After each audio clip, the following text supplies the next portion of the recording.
राधे राधे प्रिय दर्शकों। आप लोगों से एक रिक्वेस्ट है। कहानी कहाँ से सुन रहे हैं कमेंट करके जरूर बताएं।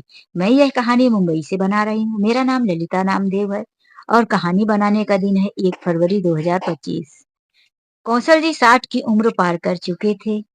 कौशल जी के परिवार में उनका बेटा, उनकी बहू और उनकी एक बेटी। बेटे का नाम सुनील था और बेटी का नाम संध्या। कौशल जी की पत्नी बड़े बेटे की शादी करने के बाद ही स्वर्गवासी हो गई थी। कौशल जी के ऊपर बेटी संध्या की जिम्मेदारी रह गई थी। हालांकि उनका बेटा सुनील भी अब बहुत समझदार था, बहू भी काफी समझदार थी। इसीलिए उन्हें अपनी बेटी की जिम्मेदारी अकेले नहीं उठानी पड़ी। उनकी बहू, उनके बेटे ने मिलकर पूरा सहयोग किया और कौशल जी ने संध्या की शादी के लिए एक सरकारी नौकरी वाला लड़का ढूंढा। लड़का फौज में था। उसका बड़ा भाई और माँ पहले तो सब साथ में ही रहा करते थे, लेकिन जब संध्या का भी विवाह हो गया तो बड़े भाई और बड़ी भाभी अलग से घर लेकर रहने लगे थे। अब संध्या अपने सास के साथ रहती। संध्या का पति महेश जब छुट्टी मिलती थी तभी घर पे बहुत ही कम दिनों के लिए आता था। संध्या अपने सास के साथ ही रह रही थी। यही बात कौशल जी को थोड़ा दुखी करती थी कि मेरी बेटी अपने घर में अकेले कैसी रहती होगी। कभी कभी जब संध्या आया करती थी तो अपने पापा से यही कहती, पापा मेरी सास बहुत खड़ूस है। उसकी तो आदतें इतनी खराब है कि मैं कितना भी अच्छा कर लूं लेकिन मेरी सास मुझे ताना ही कसती रहती है। यही सब सुन समझकर कौशल जी को कभी कभी बहुत दुख महसूस होता था कि कहीं मैंने कोई गलती तो नहीं कर दिया। ये मैंने अपनी बेटी को ऐसे घर में ब्याह दिया कि जहाँ दामाद भी साथ में नहीं रहता और बहुत ही खड़ूस सास मिली है। बस एक ही बात का दुख हमेशा रहता था। कौशल जी ने एक बार सोचा कि क्यों न अपनी बेटी से मिलकर उसका हाल पूछ लिया जाए। कौशल जी बेटी से मिलने पहुंचते हैं तो उसके घर में से जोर जोर से आवाजें आ रही थी। आज कौशल जी सब कुछ अपनी आंखों से देखना चाहते थे कि आखिर मेरी बेटी के घर में हो क्या रहा है। एक बूढ़ी सास और मेरी बेटी ही तो है। वह घर के बाहर ही दरवाजे के दरार में से देखने लगे। उन्होंने जो देखा वह तो उनका दिल दहला देने वाला था। उनको खुद अपनी आंखों देखा पर यकीन नहीं था कि मेरी बेटी के घर यह सब कुछ हो रहा है। उन्होंने देखा कि संध्या की सास एक बड़ी सी थाली में नारियल, कुछ पैसे, कुछ उसने पूरी बना लिया था प्रसाद के रूप में और उसी में कुछ फ्रूट रखे हुए कहीं जाने की तैयारी कर रही थी। संध्या अपनी सास के हाथ से वह थाली खींचकर हाल में फेंक देती है। सारा सामान फैल जाता है। सामान को देखकर लग रहा था कि संध्या की सास कहीं पूजा के लिए जा रही है। यह देखकर संध्या की सास कहती है, बहू तुमने पूजा का सामान क्यों फेंक दिया। संध्या उठकर अपनी सास के बाल पकड़ लेती है और कहती है, बुढ़ी मैं थोड़े समय के लिए घर से बाहर क्या चली गई कि तू किचन में पूरियां बना ली, हलवा बना ली और नारियल निकाल लिया और इतनी सारी थाल सजाकर फ्रिज में से एप्पल और फ्रूट निकाल लिया है। कहाँ जा रही है, मुझे भी तो बता। संध्या की सास कहती है, बहू आज से तेरे ससुर को मरे हुए 5 साल हो गया है।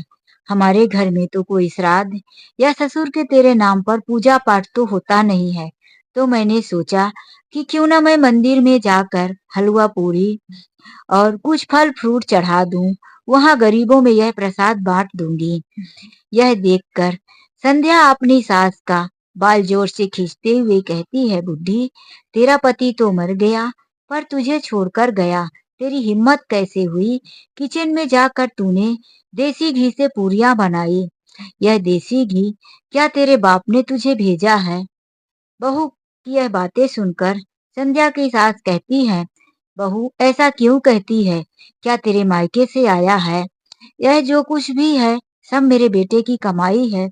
मेरा बेटा भेजा है तो क्या मेरा इतना अधिकार नहीं बनता कि मैं साल में एक बार अपने पति के नाम पर थोड़ा सा फल फूल और प्रसाद ही मंदिर में चढ़ा दिया करूं।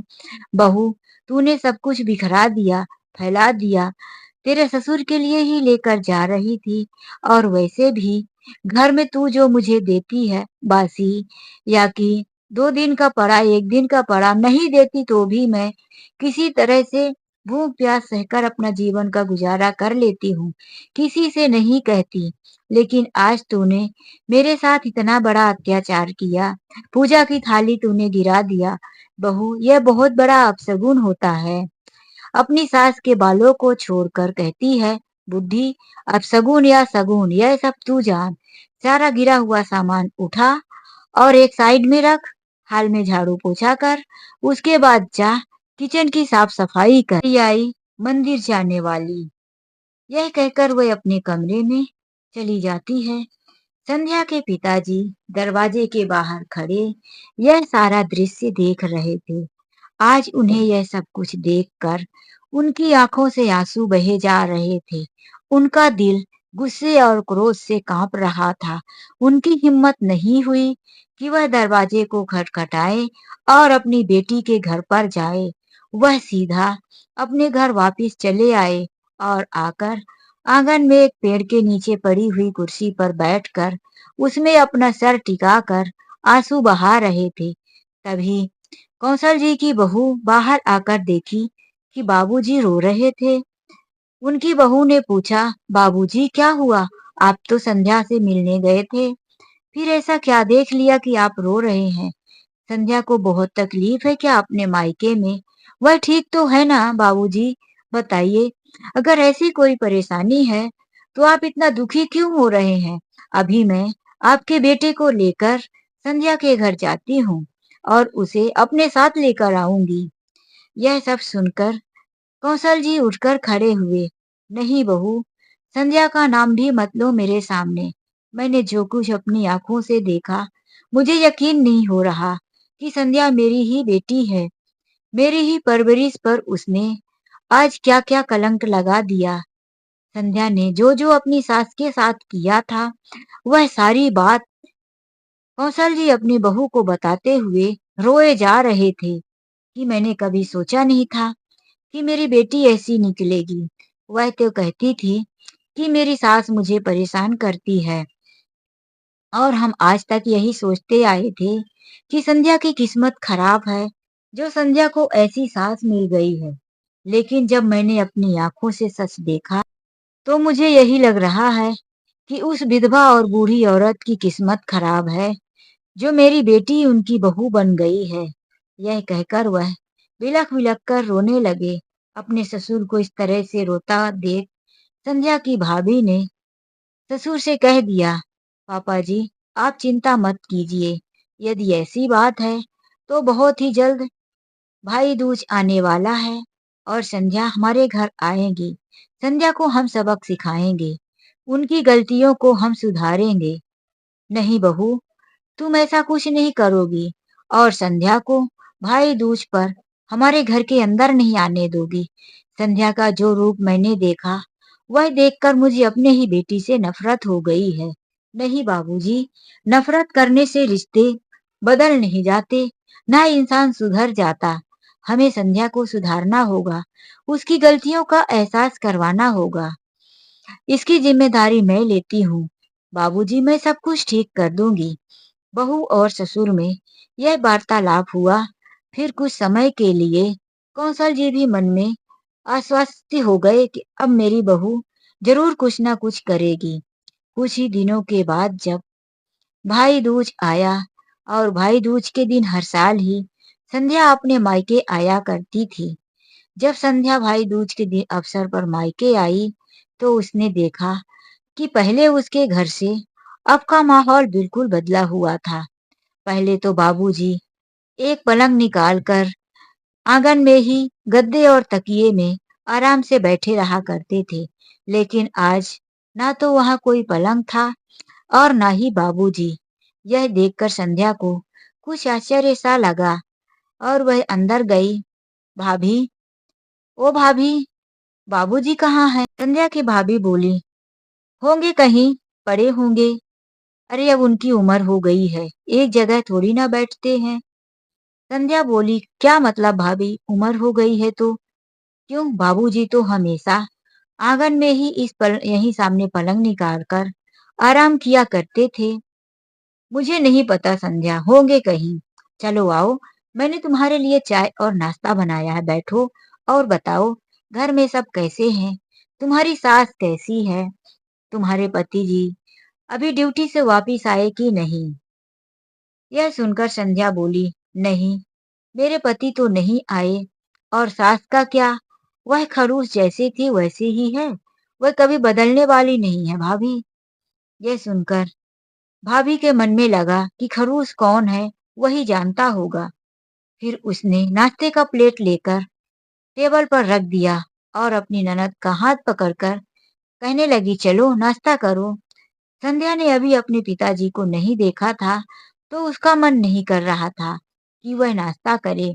उसने कहा, रुको ना भाभी, पहले पापा को तो ढूंढो, पापा कहाँ चले गए?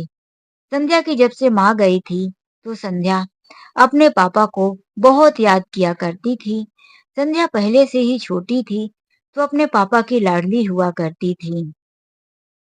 वह उठकर घर में चारों तरफ अपने पापा को ढूंढने लगी, लेकिन जब उसके पापा कहीं नहीं मिले, तो वह कुछ परेशान सी हो गई। फिर घर के पीछे साइड में गई। घर के पीछे एक गौशाला था।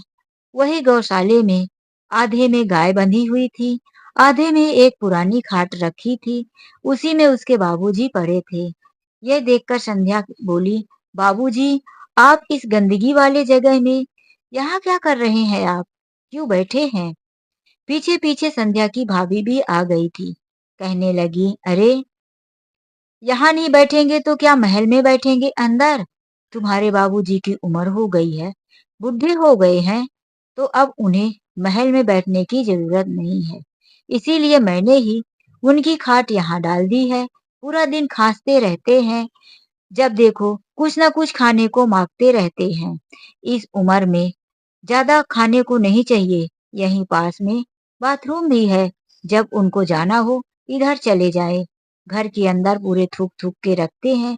मैं तो ऐसे बुढ़े से परेशान हो गई हूँ। यह सुनकर संध्या गुस्से में बोली, भाभी, आप ऐसे कैसे बोल सकती हो? आखिर यह घर मेरे बाबूजी का है, उन्होंने बनाया है। संध्या की भाभी ने बोला, संध्या, आप इस घर में मेहमान हो और मैं इस घर की बहू। इसका मतलब मैं इस घर की मालकिन हूँ। जो मेरा मन चाहेगा मैं वही करूंगी। आप मेहमान हो, मेहमानों की तरह रहो। मेरे घर में दखल अंदाजी करने का अधिकार किसी बाहर वाले का नहीं है। संध्या बोली, भाभी कैसी बातें करती हो? यह घर मेरे भाई का भी है और मैं इस घर की बेटी हूँ। मेरा भी इस घर में अधिकार है। क्यों ना बोलूं? और मेरे बाबूजी को आपने क्यों यहाँ लाकर गौशाला में कर दिया है? क्या हालत हो गई है मेरे बाबूजी की? अरे इतना बड़ा मकान है, इतने बड़े बड़े कमरे हैं। मेरे बाबूजी हमेशा साफ सुथरे और अच्छे कमरे बिस्तर में रहते थे। संध्या की भाभी ने बोला, अब तो आपके बाबूजी वहीं रहेंगे। संध्या को भी गुस्सा आया। उसने कहा, बाबूजी नहीं रहेंगे। बाबूजी जैसे पहले रहते थे वैसे ही रहेंगे। यह घर उनका है। इस घर में अब जो कमाई आती है, यह सब उनके बेटे की है। और आप कौन होती हो उनके बेटे की कमाई पर अधिकार करने वाली? संध्या अब तक बहुत बड़ी बड़ी बातें कर चुकी थी। उसकी बात सुनकर कौंसल जी का गुस्सा अब बर्दाश्त से बाहर रहा। वह आकर अपनी बेटी के गाल पर एक थप्पड़ मार दिए। यह थप्पड़ पड़ते ही संध्या अपने गालों में हाथ रखकर कहती है, पापा, यह क्या है? आपने मुझे क्यों मारा? मैंने ऐसा क्या कर दिया है? कौशल जी कहते हैं, तू अभी पूछ रही है कि तूने क्या किया है? अरे तू होती कौन है कहने वाली कि यह घर तेरे भाई का है और तेरे भाभी का अधिकार नहीं है इसमें? जब तू अपने सास से कहती है कि यह घर मेरे पति का है और इस घर में अब सिर्फ मेरा अधिकार है, मेरे किचन में मुझसे पूछे बिना तुम नहीं जाओगी। तुम्हारा ना इस घर में, ना किचन में, ना तो मेरे पति के कमाई पर कोई अधिकार है। तो फिर तू इस तरह अपने मायके में कैसे बोल सकती है? यह सुनकर संध्या सन्नाटे में आ जाती है। दीवार का सहारा लेकर वहीं सरक कर बैठ जाती है। यह सब कुछ किसने बताया बाबूजी आपको? किसी ने नहीं बताया। अरे मैंने अपनी आँखों से देखा। अभी तक तो मैं तेरी बातों पर भरोसा करके यही जानती थी कि तेरी सास बहुत ही खतरनाक औरत है। लेकिन मैं अभी से 10 दिन पहले तेरे घर गया था और मैंने सब कुछ देखा और सुना। जिस दिन तेरे ससुर की बरसी थी, श्राद्ध थी, तेरी सास सिर्फ पूजा की थाली लेकर मंदिर जा रही थी। तूने अपने सास के साथ जो व्यवहार किया, वह मैं अपनी आँखों से देखा। देखकर मुझे ऐसा लग रहा था कि काश धरती फट जाए और मैं यहीं समा जाऊं। यह मेरी बेटी है। मैंने इसे जन्म दिया। मैंने इसे संस्कार दिया। क्या मेरे संस्कार इतने गिरे हुए थे कि मेरी बेटी अपने सास के हाथों से पूजा की थाली छुड़ाकर फेंक दे? यह कहकर कौशल जी बहुत रोने लगे और अपना सिर पीटने लगे। मेरे जीने से क्या फायदा? आज तेरी माँ जिंदा होती तो वह यह देखकर कितना दुखी होती। पिताजी को संभालने के लिए सुनील भी पास में आ गया और संध्या अब अपने पिताजी के पास जाने लगी तो कौशल जी ने अपना हाथ आगे बढ़ाते हुए उसे रोक दिया। संध्या वहीं 4 हाथ दूरी पर ही खड़ी हो गई। संध्या के पिताजी को संभालने के लिए बहू बेटे उनके आंसू पोंछे, उन्हें पानी लाकर दिए। फिर संध्या दूर से ही हाथ जोड़कर कहती है, पापा मुझे माफ कर दो, मुझसे गलती हो गई। बात ये है कि जब 2 भाई हैं मेरे पति, तो फिर मेरी सास को मेरे पास ही क्यों छोड़ दिए? अरे बड़े भाई अपने पास क्यों लेकर नहीं जाते? क्या मैंने अकेले का ठेका लिखा के रखा है सास की सेवा करने का? कौशल जी कहने लगे, वह लोग अपने साथ नहीं ले जा रहे, अपना कर्म कर रहे हैं। लेकिन तू अपने साथ रखकर भी अपनी सास को जिस तरह से सता रही है, तू तो उनसे भी बुरा कर्म कर रही है। बता, तुझमें और उनमें क्या फर्क है? अब यह सुनकर संध्या की समझ में कुछ आ चुका था। उसने हाथ जोड़ते हुए बोला, पापा, मैं भटक गई थी। मैं आजादी चाहती थी कि जब मैं घर पे अकेली हूँ, तो कभी बाहर से मंगा कर खा लूं, कभी अपनी मनमर्जी का करूं। लेकिन सास के रहते मुझे सारे नियम में बंध कर रहना पड़ रहा था और मैं चाहती थी कि सास चली जाए बड़े बेटे के पास। इसीलिए मुझे बहुत गुस्सा आती थी। लेकिन पापा, अब मैं आपसे वादा करती हूँ कि अपनी सास की पूरी सेवा करूंगी और उन्हें कभी कोई तकलीफ नहीं दूंगी। मेरी माँ नहीं है तो अब मैं अपनी सास को ही माँ की तरह समझूंगी। संध्या यह कहकर बिना भाई दूज मनाए ही अपने मायके से वापस चली आती है। जब घर पहुंचती है तो देखा कि उसकी सास ने अभी खाना नहीं खाया था। बस हाथों में तुलसी की माला लिए हुए राम राम कर रही थी। संध्या आकर अपने सास के पैर को छूती है। अचानक से संध्या की सास की आंखें खुली तो वह डर जाती है। बहू, मैंने किचन में कदम नहीं रखा और ना ही तुम्हारा कोई सामान नुकसान किया है। बहू, नाराज मत होना। संध्या कहती है, माँ जी, मुझे माफ कर दो। ऐसा मत बोलो माँ जी। अब मैं आपके साथ कभी कोई गलत व्यवहार नहीं करूंगी। मुझे पता है मैंने आपके साथ बहुत बुरा किया, माफी के लायक नहीं है। यह सब देखकर संध्या की सास आश्चर्य में थी। वह उठकर खड़ी हो गई। संध्या की आंखों से आंसू बह रहे थे। वह अपने दोनों हाथ फैलाकर अपनी सास के गले लग गई। सास की भी आंखों से आंसू बहने लगे। वह कहने लगी, बेटी, कोई बात नहीं, देर से ही सही तूने मुझे अपनी सास, अपनी माँ के रूप में स्वीकार किया। मैंने तो कब से तुझे अपनी बेटी मना लिया था। अब संध्या अपनी सास को वहीं चारपाई में बिठाकर किचन में चली गई। फिर संध्या हलवा पूरी और ढेर सारा फल फ्रूट एक थाली में लेकर आई और कहने लगी, माँ जी, चलिए हम मंदिर चलते हैं। आज भाई दूज है। हम मंदिर में ही जाकर भाई की सलामती के लिए प्रार्थना करेंगे और यह सब कुछ फल और ये पूरी हलवा सारी चीजें हम भगवान को चढ़ाएंगे। कुछ रुपए पैसे भी दान करेंगे। उस दिन मुझसे गलती हो गई, पापा जी के श्राद्ध पर मैंने नहीं किया, तो मैं आज ही करके अपने दिल का बोझ हल्का करना चाहती हूँ। यह सब आज बहुत ही अलग लग रहा था। संध्या की सास को तो मानो आज से नई जिंदगी मिल गई हो। वह अपनी बहू के साथ मंदिर गई और फिर मंदिर से वापिस आकर संध्या ने हलवा और पूरी अपने सास को भी दिया खाने को। साथ में दोनों माँ बेटी की तरह हंस हंस के बातें करते हुए खाए। आज संध्या पहली बार अपना भाई दूज का त्योहार अपने ससुराल में अपनी सास के साथ मनाया। संध्या की सास ने संध्या को ढेरों आशीर्वाद देते हुए उसे अपने गले से लगा लिया। तो दोस्तों, यह कहानी आप लोगों को कैसी लगी लाइक और कमेंट करके ज़रूर बताएँ। यदि पिता चाहे तो अपनी बेटी का घर बना भी सकते हैं और पिता चाहे तो अपनी बेटी का घर बिगाड़ ही सकते हैं। बस देखने का नज़रिया सही होना चाहिए कि गलती किसकी है। कभी-कभी पिता अपनी बेटी के मोह में इतने अंधे हो जाते हैं कि बेटी की गलती नज़र ही नहीं आती। सारा दोष ससुराल वालों को देते हैं और वहीं पर बेटी का घर उजड़ जाता है। तो दोस्तों, आज के लिए बस इतना ही। राधे राधे, जय श्री कृष्णा।